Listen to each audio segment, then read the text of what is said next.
I want you to lean in close for a moment. Come a little closer, because what I'm about to tell you is not something I have ever said out loud before. Not to my daughter, not to my sister, not even to myself in the quiet of the night when the clock on the wall is the only thing still awake with me. I am 106 years old, and I have watched 3 generations of people I love make the same devastating mistake with their money, their retirement, and the people who were supposed to protect both. I kept quiet for a long time. I kept quiet because it was embarrassing. I kept quiet because I thought maybe I had simply done something wrong. But I am 106 years old, and I have run completely out of patience for keeping quiet.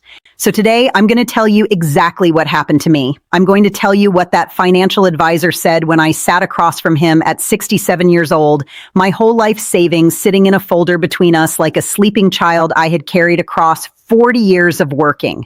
I'm going to tell you what he smiled and said, and I'm going to tell you what that smile cost me. And then I am going to beg you, with everything I have left, not to make the same mistake. If you are anywhere near your 50s, 60s, or 70s, please stay with me until the very end of this. Not because I want your time. Lord knows I've had enough of my own. Stay because I have stood in a place you do not want to stand. I have felt what it feels like to be told you are safe when you are not. And I want you to know every detail of what that felt like before it becomes your story too. Let me take you back. Not to 67, we'll get there, but back a little further. Back to when I was a young woman who worked and saved and did everything that everyone told me I was supposed to do. I grew up with nothing. My mother pressed shirts for other people's husbands. My father drove a root truck 6 days a week until his back gave out, and then he drove it anyway. Money was not something we discussed over dinner. Money was something you chased and caught and held onto and never, ever let go of carelessly. So I worked. I worked at the telephone company for 19 years. Then I worked in hospital administration for another 18. I never missed a contribution to my pension. I put a little away every month without fail, even in the years when I had to choose between saving and new shoes. I chose saving. I wore the old shoes. I told myself that one day it would all mean something, that all those years of choosing carefully, living modestly, saying no to things I wanted, that it would build into something solid, something nobody could take from me. And by the time I reached my late 60s, I believed that it had. I had what I thought was a respectable sum, not a fortune. I was never going to own a yacht or leave a dynasty behind, but enough to live quietly, comfortably, without panic. That word, enough, was the most beautiful word in my entire vocabulary. I had worked my whole life to earn just that word.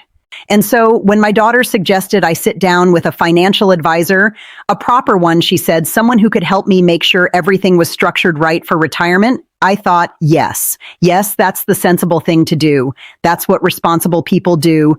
You work hard, you save, and then you get expert help to protect what you've built. That's how it was supposed to go. I remember the day so clearly. It was a Tuesday in October. The leaves were just starting to turn. I wore my good navy coat, and I brought a folder with every document I thought he might need. I had organized everything the night before: statements, account numbers, pension information, a little notebook where I'd written down my monthly expenses in my own handwriting. I wanted him to see that I was not a foolish woman. I wanted him to see that I took this seriously. He was younger than I expected, 40, maybe 42, nice-looking man, clean office, certificates on the wall. He shook my hand and he said, "Don't worry, by the time we're done today, you're going to feel a lot better." And I remember thinking, oh, what a kind thing to say. Before I go any further, I need to ask you something genuinely. If this story is speaking to you, if you feel something stirring in your chest right now, some quiet recognition, some fear you've been carrying around and didn't know you were allowed to name, then please take just a moment right now and subscribe to this channel. There are more stories here, more truths that took lifetimes to earn. You deserve to hear them, and the people you love deserve for you to share them. Just press that button. It costs you nothing, and it may one day cost you everything if you don't. Now, back to that Tuesday in October. He went through my documents carefully. He asked good questions. He nodded in all the right places. And after about 45 minutes, he sat back in his chair. I can still see it, the way he leaned back, so relaxed, so at ease. And he smiled. A warm, reassuring smile. The kind of smile that is designed to make you feel like a child who has just been told that the storm outside cannot get through the walls. "You're fine," he said. "Honestly, you're in better shape than most people I see at your age. Your savings are solid, your pension is coming, and if you're careful and live modestly, this should last you 20 years, maybe more." 20 years. I was 67. 20 more years would take me to 87. I remember nodding.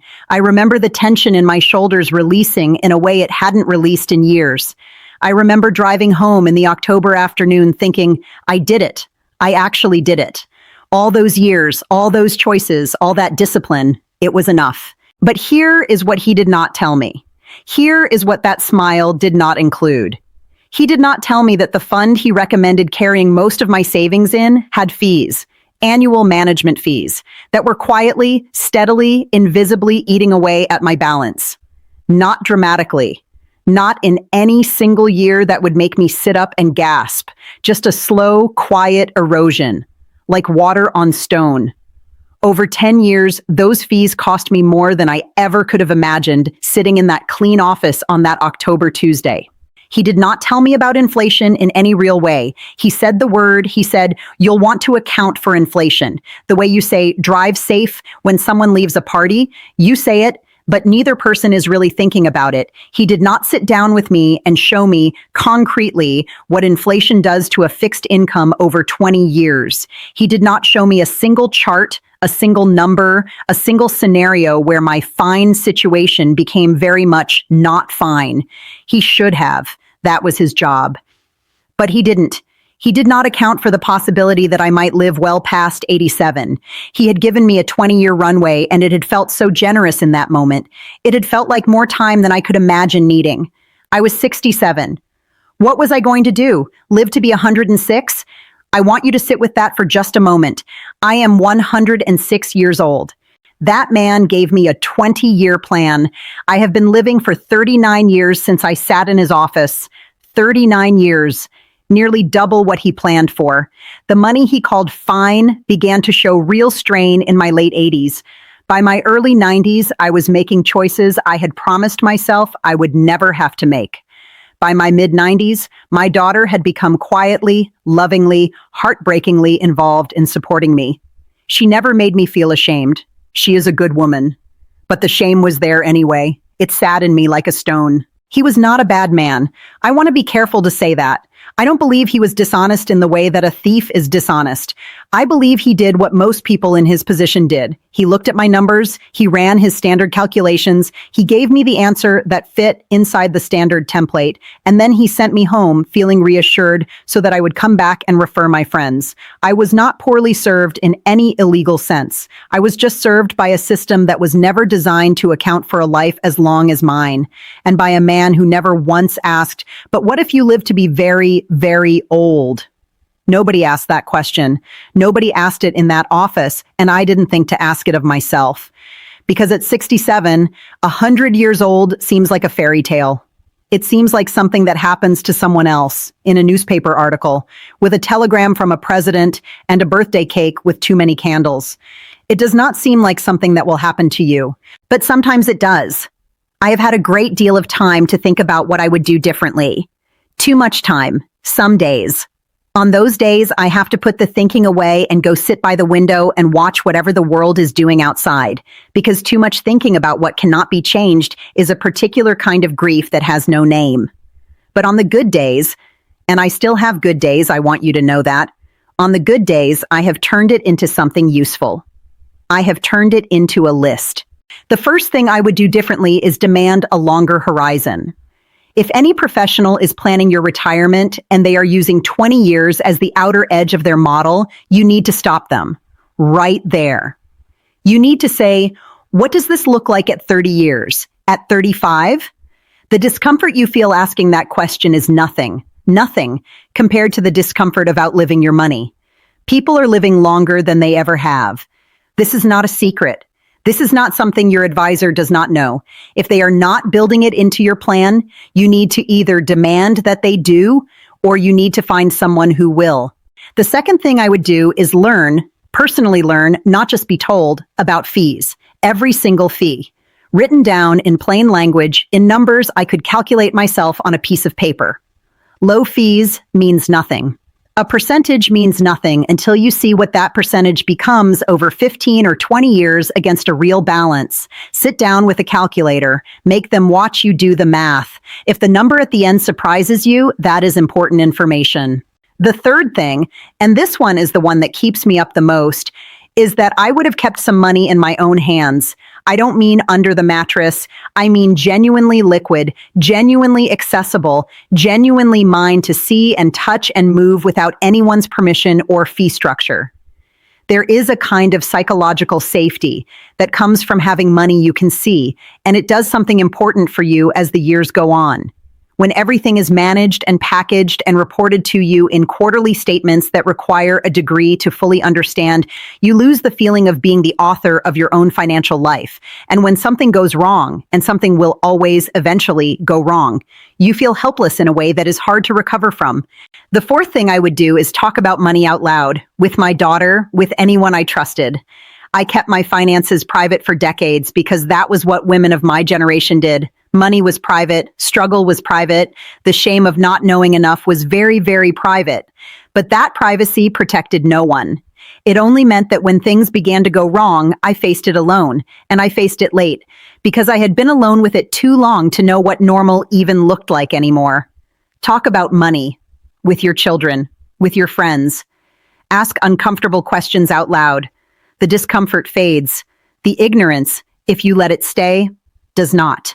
And the fifth thing, maybe the most important thing I could ever say to you, is this. Do not confuse a smile with a plan. Do not confuse reassurance with protection. Do not let someone else's calm confidence become a substitute for your own understanding. That man was not lying when he smiled at me. He believed what he said. But belief is not math, and a smile is not a spreadsheet, and the warmth in a voice does not put food on a table 25 years later. You are allowed to ask hard questions. You are allowed to push back. You are allowed to say, but what if I'm wrong about how long I'll live? And keep asking until someone gives you an answer that you actually understand.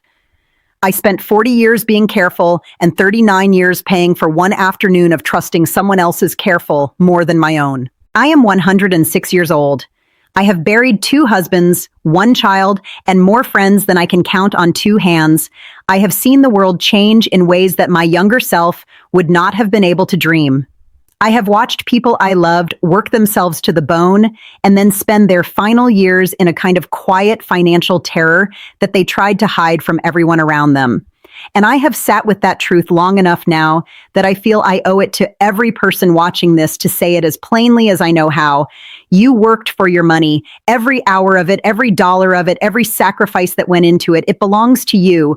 It was supposed to take care of you, and you absolutely deserve to understand it, to protect it, and to make sure that whoever you trust with it is truly, genuinely, completely working in your interest and not just smiling and saying you're fine.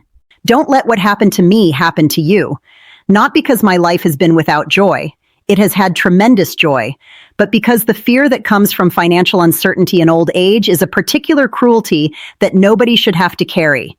You work too hard. You sacrifice too much. You deserve better than a smile. If this reached you today, if something in these words landed somewhere real, please share this with someone, a parent, a friend, a sibling who is somewhere in that decade of their 60s and thinking they've already figured it out. Sometimes the most loving thing you can do for someone is hand them a story that asks the questions they haven't known they need to ask yet. And if you haven't yet, please subscribe to this channel. There are more stories here, more lessons that only time can teach, and more truths that I believe you deserve to hear before you need them rather than after. I'll be here. At 106, I'm not going anywhere fast. Thank you for giving me your time today. It is the most precious thing any of us have. I hope I've used it well.